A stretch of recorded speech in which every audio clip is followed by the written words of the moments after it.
Recently, we got to see the official trailer for Netflix's Avatar: The Last Airbender live-action series. In this video, we got to appreciate how Netflix managed to meet our expectations, so far that is, and showed us that they were being faithful to the original animated series.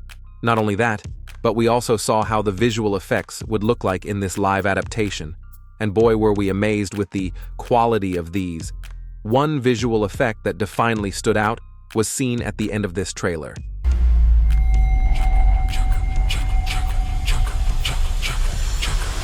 As you can see, on the 1-minute 56-second mark, we got a glimpse of how Aang's tattoos and eyes start glowing. But what exactly is this? What does it mean? Fans of the original series recognize this without any issue at all. But for those of you who don't know, this is when Aang goes into the Avatar state. What is the Avatar state, you may ask?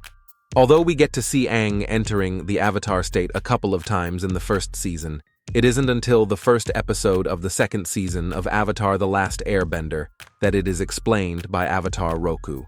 He says, the Avatar state is a defense mechanism designed to empower you with the skills and knowledge of all the past avatars. The glow is the combination of all your past lives, focusing their energy through your body. In the Avatar state, you are at your most powerful, but you are also at your most vulnerable.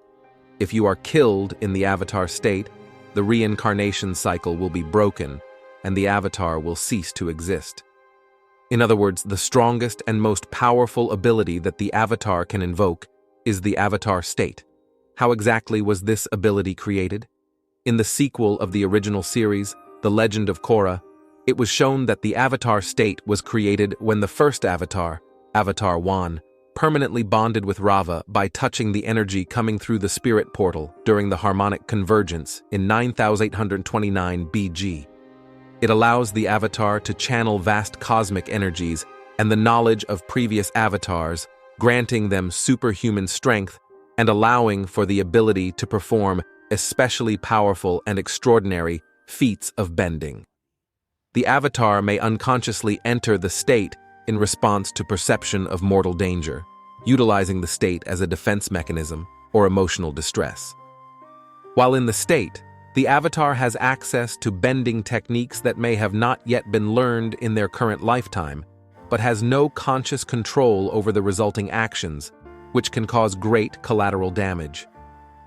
An Avatar with full mastery of the Avatar state has conscious control over the state and can enter and exit it at will. It was by entering the Avatar state reflexively that Aang was able to freeze himself and Appa inside an iceberg for 100 years by using a combination of airbending and waterbending. He did not physically age at all during the century, as he was in suspended animation, but it took a great physical toll on his body after being in the Avatar state for such an extended period of time. While in the Avatar state, the Avatar's eyes glow, as do any markings following chi paths along the body, such as air nomad tattoos. However, if the body has received an injury deeper than the tattoos, that specific area will not glow in the state. The white glow is the result of Rava's spirit in the Avatar, resulting in the combination of all, the Avatar's past lives focusing their energy through a single body. When Aang spoke in the Avatar state, his voice encompassed a combination of several different voices at once. When Korra spoke in the Avatar state, her voice was simultaneously encompassed with Rava's. It is possible for an Avatar to control the Avatar state, as Aang, Roku, Kyoshi, Kuruk, Yangchen, and the unnamed Fire Nation Avatar have demonstrated in numerous flashbacks, but this requires great spiritual discipline and concentration. In Season 2, Episode 18, Guru Pathak attempted to teach Aang to control the Avatar state by helping him clear his chakras, but Aang could not let go of Katara in exchange for cosmic power. More often, the Avatar state is activated by danger or emotional turmoil. Aang inadvertently entered the Avatar state when he discovered that his friend and teacher, Monk Gyatso, was killed by Comet-enhanced Fire Nation soldiers. Aang also entered the Avatar state when General Fong placed Katara in danger by sinking her into the ground with earthbending. When in complete control of the Avatar state, an Avatar's eyes glow momentarily rather than continuously. It is possible for an Avatar to channel a specific previous incarnation while in the Avatar state. When this happens, the Avatar briefly takes on the appearance and voice of that previous incarnation. Aang did this on multiple occasions, channeling Roku twice and Kyoshi once.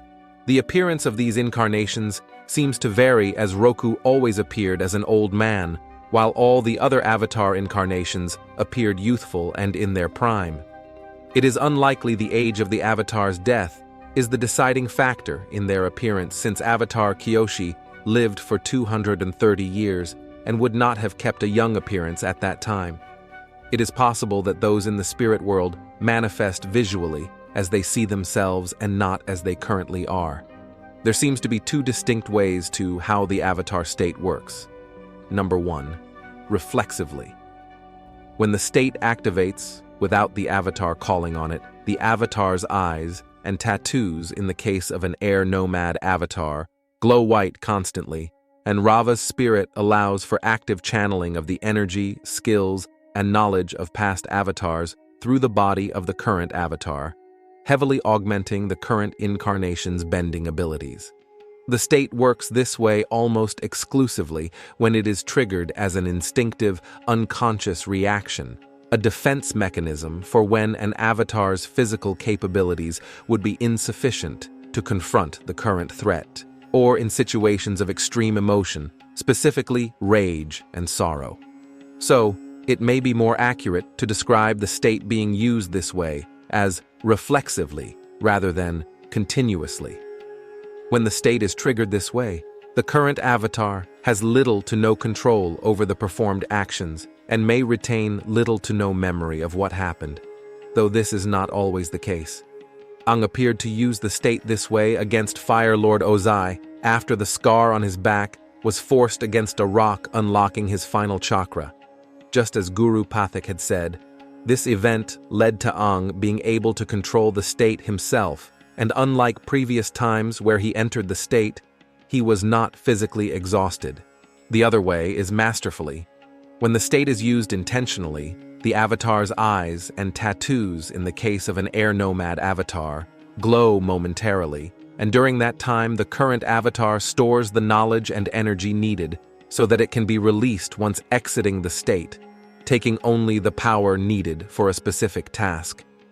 This reduces the danger of being killed in the Avatar state and enables a more willful, controlled use of the Avatar state's power. This can only be done by an Avatar who has mastered the state, as it is a conscious use rather than an instinctual response. Mastery of this technique is part of what distinguishes an Avatar as fully realized. However, Avatar Korra was seen several times entering the Avatar state continuously, despite having mastered it. The Avatar state also allows an Avatar to join with certain spirits. This was demonstrated when Aang entered the Avatar state in order to aid the frantic ocean spirit. Both Aang in his Avatar state and the ocean spirit combined their abilities to defend the Northern Water Tribe. After all, waterbenders were rendered defenseless. While the Avatar is all but invincible in the Avatar state, having access to the bending experiences of all the past lives, there is one grave weakness. While in effect, the Avatar spirit can be harmed. If the Avatar were to be killed while in the Avatar state, the cycle would break, and the Avatar would cease to exist. Aang was mortally wounded by a lightning strike from Azula while in the Avatar state. As a result, the Avatar spirit was jeopardized, resulting in the Avatar spirit's fall from the plane of existence. Katara was able to use the spirit water she received from Pakku to revive Aang, and consequently the Avatar spirit. The strain of the revival caused Aang to slip into a coma for several weeks, and during that time, he managed to retain his connection to his past lives by meeting with the 4 most recent ones. However, it took longer for his ability to use the Avatar state to be restored. Another downside to the avatar state is the considerable mental strain it can cause to less experienced avatars. Prior to his tutelage under Guru Pathik, Aang would often leave the avatar state feeling horrified at what he had done under its influence. Furthermore, use of the state, at least in extraordinary circumstances, can place such a large physical strain on an avatar's body such that their lifespan can be affected, as seen when Aang's 100-year time in the iceberg contributed greatly to his eventual death at 66 years of age biologically and 166 years chronologically. Now, why do we see Aang going into the avatar state in the trailer? If I'm not mistaken, this is the scene where Aang finds Monk Gyatso's remains in the Southern Air Temple, and seeing this, it triggered the ability reflexively, as it made Aang very upset. I hope you have a better understanding of what it means when Aang's eyes and tattoos glow, and what this state is and how it works. Tell me, what's your opinion on this? Did we miss anything? Let us know in the comment section below. Thanks for watching the video. Remember to leave a like and subscribe if you want to see more content like this.